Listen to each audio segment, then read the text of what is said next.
اور دل کی دھڑکن سے یہ آواز آئی، ایک چراغ اور بجھا اور بڑھی تاریکی۔ شیخ محترم کو اللہ رب العزت نے بے شمار خوبیوں سے نوازا تھا۔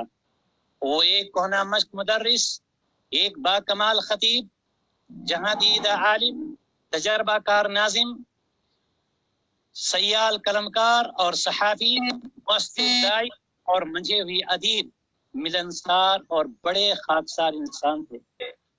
آپ کی عظیم خدمات سے ایک نسل رہتی دنیا تک فائدہ اٹھاتی رہے گی انشاءاللہ تعالی۔ استاد محترم کا اس دار فانی سے رحلت یہ یقیناً جمعیت و جماعت اور ملت اسلامیہ کا ایک عظیم خسارہ۔ آپ کے اندر ایک اہم خوبی یہ تھی کہ جو شخص بھی، چاہے وہ آپ کا شاگرد ہو یا آپ سے ملنے والا ہو، جو بھی فائدہ اٹھانا چاہتا تھا، آپ اس کو اپنے مفید مشوروں سے نوازتے تھے۔ اللہ کا لاکھ لاکھ شکر اور اس کا احسان ہے کہ میں بھی ان خوش نصیب طالب علموں میں سے ہوں جنہوں نے آپ سے کلاس میں بیٹھ کر علم حاصل کیا ہے۔ محترم سے کافی دنوں سے 1983 میں میں نے تعلیم حاصل کیا تھا، ہمیشہ آپ سے ہمارا پورا رابطہ رہا اور ہمیشہ میں آپ سے استفادہ کرتا رہا، اور میں اس چیز کو ذکر نہ کروں تو بڑی نا انصافی ہوگی کہ ہمارا مرکز السلام تعلیمی الخیری میں چل رہے ہیں۔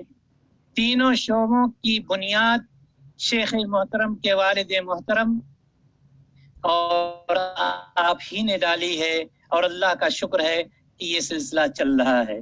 یہ بات بھی کسی سے مخفی نہیں ہے کہ آپ نے اپنی زندگی کے تقریباً 60 سال تدریسی، تصنیفی، تالیفی وغیرہ خدمات میں گزارے، اور اپنے متعلقین محبین کے دلوں میں بہت اچھی یادیں چھوڑ گئے ہیں۔ شاید یہ شعر آپ ہی جیسی ہستیوں کے لیے، کسی نے کہا تھا، کلیوں کو میں سینے کا لہو دیکھ کے چلا ہوں، صدیوں مجھے گلشن کی فضا یاد کرے گی۔ میں شیخ وصی اللہ صاحب سے 1 منٹ لینا چاہوں گا۔ چند اشعار کسی کے ہیں جو میں شیخ محترم کی نظر کرنا چاہوں گا، اگر اجازت دیں شیخ وصی اللہ صاحب۔ کسی نے کہا تھا، حشر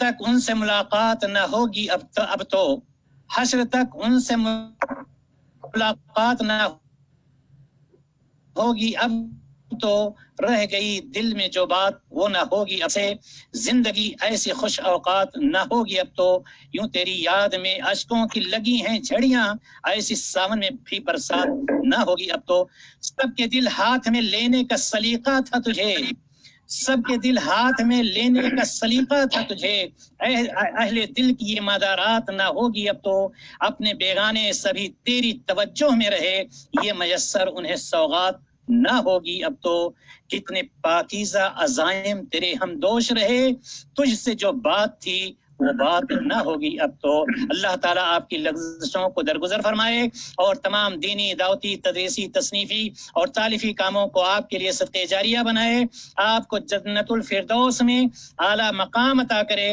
آپ کے درجات کو بلند فرمائے، آپ کے اہل خانہ تمام محبین، مقربین اور متعلقین کو صبر جمیل کی توفیق دے، اور جمعیت و جماعت کو آپ کا نعم البدل عطا فرمائے۔ آپ کا منصور احمد، مدنی ریاض سے۔ اللہ تبارک و تعالی آپ تمام لوگوں کو جزائے خیر عطا فرمائے۔ السلام علیکم ورحمۃ اللہ وبرکاتہ۔